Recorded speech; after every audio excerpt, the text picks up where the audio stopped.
When the judge's gavel came down, it didn't sound like wood. It sounded like a door slamming shut on my life.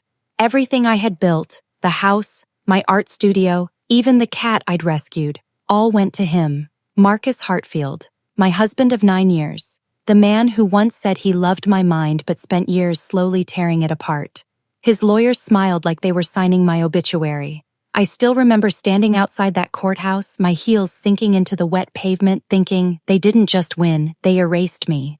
3 months later, I was sleeping behind a bakery, wrapped in old newspapers that still printed his name under real estate headlines and charity events. The same man who told me no one wanted a woman with baggage made sure I carried every piece of it. One night, as I dug through a trash bin for anything remotely edible, a voice behind me said, "Excuse me, are you Sophia Hartfield?" I froze. My name, my real name, hadn't been spoken in months. I turned around. A woman stood under a flickering streetlight, wearing a tailored coat, sleek hair, and a calm expression that didn't belong in this neighborhood. When I nodded, she gave a faint smile. "Your great-uncle in New York just passed away. He left you his estate, his Ferrari, and $47 million. I laughed, rough and broken. "You've got the wrong woman." Her smile didn't fade. "There's one condition," she said. That made me pause. "What condition?" She met my eyes, curious, not pitying. "He said you have to stay there for a year and forgive." That word hit me like a slap. Forgive.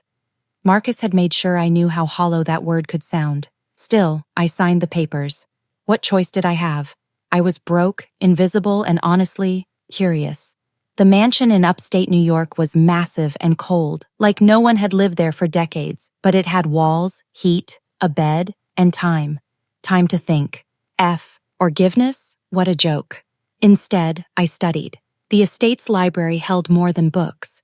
There were old ledgers, business records, letters. My great-uncle had been a strategist, a man who believed in leverage, not emotion. In one letter addressed to my heir, he'd written, "Power isn't taken, it's reclaimed." That line burned into me, so I decided to reclaim mine. I started small, with a new name, Sophie Hale, quiet, unnoticed. I reached out to a few old contacts Marcus didn't know I had.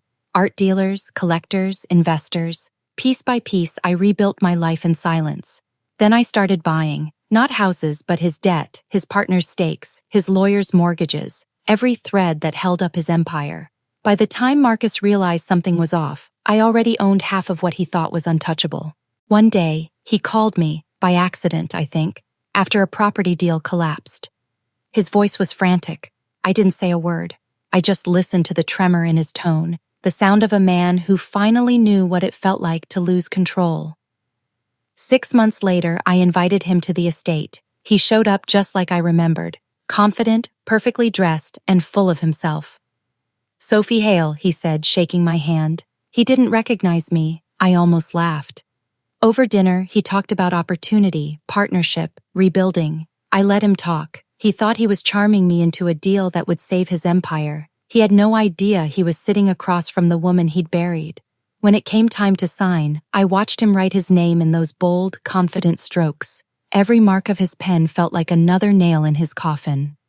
When he was done, I slid the papers back to him. "You should really read the fine print, Marcus." He frowned. "Excuse me?" I leaned in a little. Clause 12, the buyer, me, takes not just the assets but the liabilities, including those little fraud cases you hid under your company name. He froze. His eyes flicked to mine. Confusion first, then fear. That's when I let him see me. "Sophia Hartfield," I said quietly. The color drained from his face. "You?" "Yes," I said. "Your wife. Your mistake." He stuttered, searching for words. I'd waited so long for this, the sound of his voice breaking. "I used to think forgiveness meant letting go," I told him. Turns out, it just meant waiting long enough to take everything back. He stood there, pale and shaking. "You can't." But I already had. The estate was legally mine. The deal couldn't be undone. Even his lawyers, now worked for me. He left that night hollow-eyed.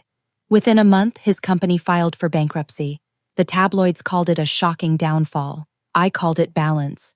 Now, I sit in Tiamat. Hat's same mansion where it all began, watching snow blanket the driveway like clean white ash. The condition said, forgive. I did. Just not in the way they expected. Because sometimes forgiveness isn't about mercy. It's about making sure they remember exactly who they tried to destroy.